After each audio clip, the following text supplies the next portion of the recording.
Vous comprenez? C'est quoi? Et tu vois, il y a une photo.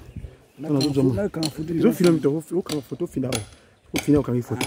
Tu as une photo. Tu me suis coupé.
Photo,